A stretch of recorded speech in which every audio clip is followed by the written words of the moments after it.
आज पुलिस विभाग एवं कारागार विशेषकर सभी सदस्यों ने पुलिस विभाग राजस्थान में वर्तमान स्थिति को लेके, पुलिस विभाग में सुधार को लेके अपनी बात रखी। हम हर थाने में जाते हैं तो एक चीज लिखी रहती है कि अपराधियों में भय, आम जन में विश्वास। अपराधियों में डर और आम जन में विश्वास, अगर ये शब्द सार्थक हो जाता है तो राजस्थान देश के अंदर एक शानदार कानून व्यवस्था को लेके जाना जाएगा।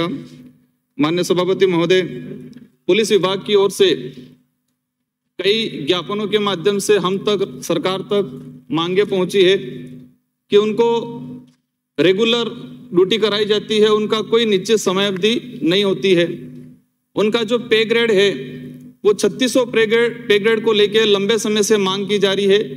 तो हम चाहेंगे कि इनका 3600 पे ग्रेड किया जाए, ड्यूटी का समय भी निर्धारित किया जाए, क्योंकि उनका कोई निश्चित समय अवधि नहीं रहती है तो वो मानसिक प्रताड़ित होते हैं। साथ ही महज भत्ता जो 2200 रुपये दिया जा रहा है उसको 3000 किया जाए, और हार्ड ड्यूटी का जो है कि 3 से 4000 रुपये दिए जाएंगे उसको भी बढ़ाया जाए। माननीय सभापति महोदय, मैं मेरी बात अनुसूचित क्षेत्र के कानून व्यवस्था को लेकर रखना चाहूंगा। अनुसूचित क्षेत्र में कानून व्यवस्था, राजस्थान की जो कानून व्यवस्था है और अनुसूचित क्षेत्र की कानून व्यवस्था में कहीं न कहीं थोड़ा अंतर मिलता है। अपराधों के मामले में देखें तो वहां के अपराध और इधर के अपराध में काफी अंतर आता है। आज हमारे इलाके में दहेज उत्पीड़न को लेके मुकदमे दर्ज होते हैं और काफी मात्रा में दहेज उत्पीड़न को लेके मुकदमे होते हैं, लेकिन सब जानते हैं कि आदिवासी समुदाय के अंदर दहेज नाम की कोई चीज नहीं होती है। आदिवासी समुदाय में इसके कल्चर में यह है कि दुल्हे की तरफ से दुल्हन को कुछ दिया जाता है, दुल्हन की गांव वालों को दिया जाता है, उसके परिवार वालों को दिया जाता है। दुल्हन की तरफ से आदिवासी समुदाय के अंदर कभी दहेज नहीं मांगा जाता है, लेकिन हमारी कानून व्यवस्था ऐसी है तो दहेज के मुकदमे दर्ज होते हैं। माननीय सभापति महोदय, जब ये शेड्यूल एरिया जो आइडेंटिफाई हुआ 1935 के अधिनियम में और हमारे देश के संविधान में ये जो शेड्यूल एरिया लिया, तो जो 244 के तहत जो प्रावधान है हमारे वहां पर रूढ़िगत ग्राम सभा, जिसमें संविधान में भी 13(3) के तहत इसका उल्लेख किया गया है कि कोई भी छोटे मोटे मामले होते हैं तो रूढ़िगत जो ग्राम सभा है वो मिलके निपटारा करती है। इसको आगे बढ़ाया, एक पैसा कानून के रूप में लाया गया और पैसा कानून को लेके काफी लंबे समय से चर्चा चल रही है। कई बार कहा जाता है ये लागू है, लेकिन आज तक धरातल पे पैसा कानून इम्प्लीमेंट नहीं हुआ है। और पैसा कानून जैसी है और रूढ़िगत ग्राम सभा जैसी है, उनको नजरअंदाज करके शेड्यूल एरिया में कानून व्यवस्था जो लागू की जा रही है, इससे आदिवासी समाज के साथ कहीं न कहीं एक अन्याय की तरह देखा जा रहा है। आज अंग्रेजों और जो संविधान निर्माता के लोग थे, उन्होंने शेड्यूल एरिया के स्थिति को देखा, रीति रिवाज को देखा, उनको भी एक कानूनी रूप दिया। तो जो संविधान बनाने वाले लोग थे उन्होंने सोचा कि उस इलाके में कानून व्यवस्था डिफरेंस तरीके से, तो इसमें यह भी प्रावधान है कि हमारे जो आईपीसी है, सीआरपीसी है, उसको अगर शेड्यूल एरिया में लागू करना है तो उससे पहले राज्यपाल महोदय द्वारा लोक अधिसूचना जारी करना होता है।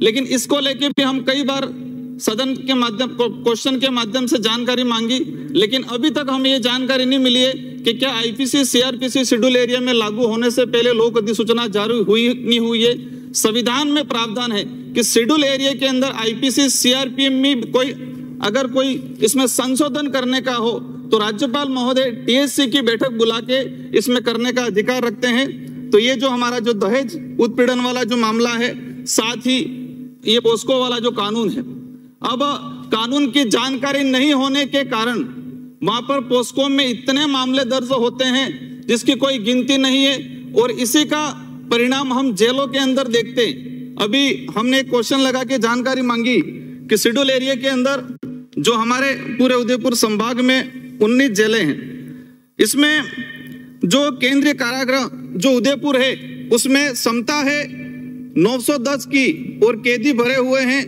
1265, और डूंगरपुर में हमारे 71 की क्षमता है कारागृह जेल के अंदर और कैदी भरे हुए हैं 206। एक गंभीर विषय कि जिस कमरे के अंदर 71 लोगों की रहने की व्यवस्था है और वहां पर 206 लोग भरे हुए हैं, ये एक हमारे लिए गंभीर बात है। वो अपराध करके गए हैं, लेकिन उनको भी मानव जीवन और मानवाधिकार आयोग के जो हैं उसको कहीं न कहीं प्रावधानों को उल्लंघन किया जा रहा है। माननीय सभापति महोदय, ये पूरे उदयपुर संभाग की जेलों में स्थिति बनी हुई है।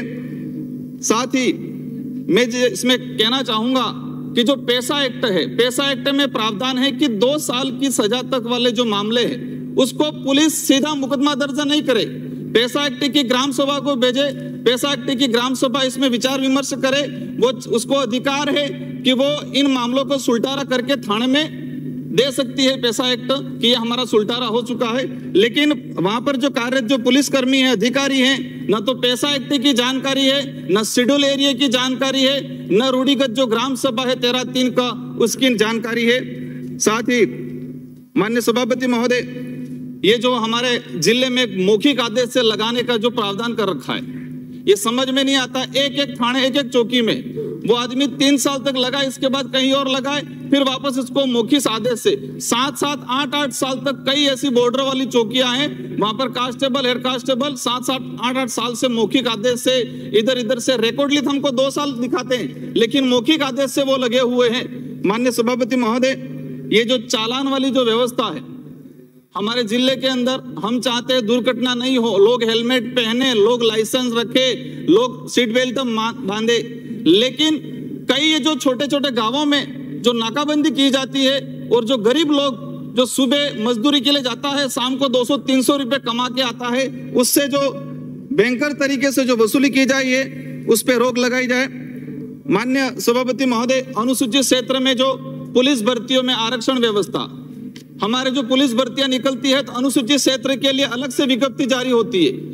फिलहाल में 2013 की जो अधिसूचना है, संशोधित अधिसूचना 2016 की जो अधिसूचना है, इसके आधार पर शेड्यूल एरिया में पुलिस भर्ती होती है और वहां के स्थानीय जो रिजर्व कैटेगरी के लोग हैं उनके साथ बहुत बड़ा अन्याय हो रहा है।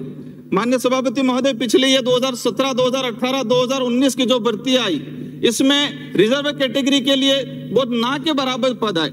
हमारे उस अधिसूचना में लिखा हुआ है कि 50% जो सीटें हैं वो सामान्य के लिए, मतलब सामान्य, इसमें किसी भी वर्ग का कोई भी व्यक्ति जा सकता है, लेकिन दुर्दशा ऐसी है कि कोई एसटी कैटेगरी या एससी कैटेगरी का व्यक्ति जनरल मेरिट टॉप करता है, लेकिन वो उसने रनिंग में या इसके हाइट में, इसके चेस्ट में उसने थोड़ी सी भी छूट ले ली तो उसको सीधा न तो जनरल में लिया जाता है, न एसटी में लिया जाता है, उसको सीधा बाहर कर दिया जाता है। मतलब ये है कि रिजर्व कैटेगरी का कोई आदमी ओपन मेरिट में, मतलब सामान्य मेरिट में नहीं जाए। अगर वो वहां नहीं लेते तो कम से कम उसको एसटी की मेरिट में तो लेना चाहिए, लेकिन ऐसा क्या प्रावधान बना रखा है कि पिछली कई भर्तियों में रिजर्व कैटेगरी के लड़के जो ओपन मेरिट में गए उनको सीधा बाहर कर दिया गया है। जैसे कि छूट की बात है, सुप्रीम कोर्ट का एक जजमेंट आया, उस आधार पर कार्मिक विभाग ने आदेश जारी किया कि कोई रिजर्व कैटेगरी का व्यक्ति छूट लेता है तो उसको उसके रिजर्व कैटेगरी में डाला जाए। लेकिन मेरी समझ में नहीं आ रहा कि हम जो दौड़ है, दौड़ने वाले एसटी का है उसको 30 मिनट के अंदर पूरी करनी है, ओपन कैटेगरी का मतलब जनरल का व्यक्ति है उसको 25 मिनट में पूरी करनी है। तो जो रिजर्व कैटेगरी का व्यक्ति है अगर वो 29 मिनट के अंदर भी, वो मतलब 26 मिनट के अंदर भी 5 किलोमीटर की रनिंग पूरी करता है, उसको हम अंक तो पूरे 330 दे रहे हैं, लेकिन उसको हम मानते हुए उसको बाहर कर दें हैं, वो कई वहां के स्थानीय जो 15 से 20% जनरल वर्ग के लिए रिजर्व कर दिए गए हैं। इससे पूरे इलाके में अशांति फैली हुई है और युवाओं के अंदर एक भयंकर आक्रोश है। इस अशुद्धि का शुद्धिकरण किया जाए। कई बार हम कह चुके हैं कि 2013 की जो अधिसूचना है वो आदिवासी बाहुल्य क्षेत्र के युवाओं के साथ एक बहुत बड़ा अन्याय किया गया है, वो एक काला कानून की तरह काम कर रहा है। माननीय सभापति महोदय, वहां पर रिजर्व कैटेगरी का व्यक्ति अगर ओपन कैटेगरी में बाई चांस चला भी गया है, लेकिन उसकी पदों की गणना होती है तो रिजर्व कैटेगरी के व्यक्ति की पद की गणना उसी कैटेगरी में की जाती है, उसके कास्ट की कैटेगरी में की जाती है। अगर वो ओपन कैटेगरी में गया है तो उसकी पद की गणना भी ओपन कैटेगरी में की जा सकती है। माननीय सभापति महोदय, वहां पर जो हमारे पदों की गणना होती है तो ओबीसी की पदों की गणना होती है, कि ओबीसी के इतने लोग लगे, लेकिन जब भर्ती होती है तो ओबीसी के लिए कहीं प्रावधान नहीं है, उनके लिए अलग से कई सीटें नहीं है, लेकिन पदों की गणना होती है तो उनको किया जाए, या तो उनको ओपन में किया जाए, या अगर ओबीसी के अलग से है तो ओबीसी के लिए अलग से प्रावधान किया जाए। माननीय सभापति महोदय, ये हमारे गैर अनुसूचित क्षेत्र के अंदर राजस्थान सरकार के परिपत्र दिनांक 16/7/2018 को एक पत्र निकाला। इसमें यह कहा गया कि जो गैर अनुसूचित क्षेत्र का कार्मिक अगर अनुसूचित क्षेत्र में लगा हुआ है तो उससे विकल्प मांगा गया कि आप कहाँ रहना चाहते हैं। तो कई लोगों ने विकल्प भरा कि हम अपने क्षेत्र में मतलब गैर अनुसूचित क्षेत्र में जाना चाहते हैं, तो कई लोगों ने विकल्प में भरा, इसके बावजूद भी उनको यहाँ नहीं ली गया, और वहां पर जो अनुसूचित क्षेत्र की जो सीटें हैं उन सीटों पर उसको पदोन्नति दी गई। माननीय सभापति महोदय, एक पदोन्नति की बात है तो पदोन्नति में एक बैंकर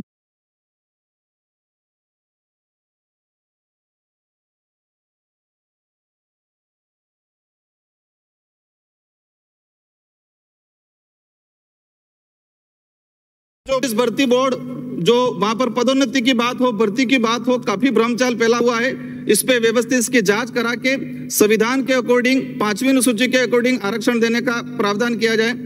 माननीय सभापति महोदय, आज हमारे अनुसूचित क्षेत्र के अंदर कई ऐसे मामले हुए, हमारे पूर्व कई सदस्यों ने भी इसके बारे में बताया, और कुछ भी छोटा सा भी मामला होता है वहां पर आदिवासी का नाम आता है, उसको नक्सली शब्द दे दिया जाता है।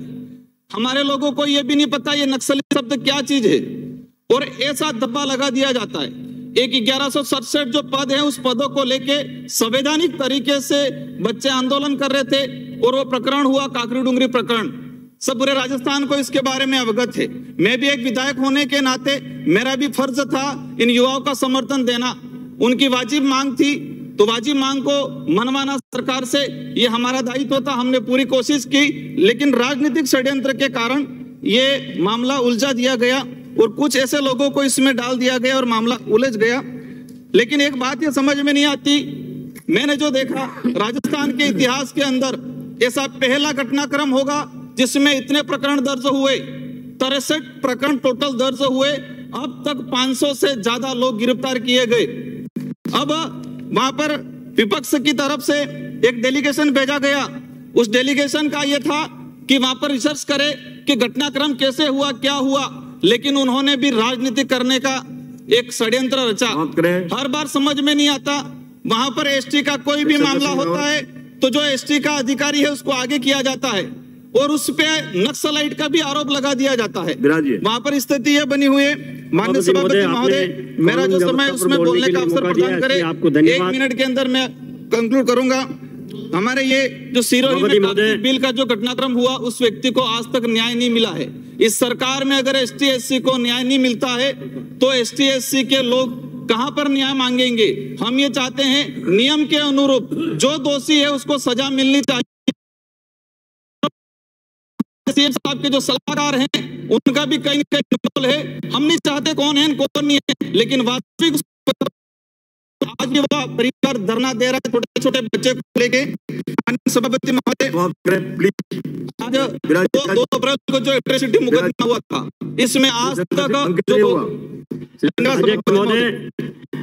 सभी बोल रहे हैं, लेकिन मैं ये समझता हूँ कि कार्रवाई विधानसभा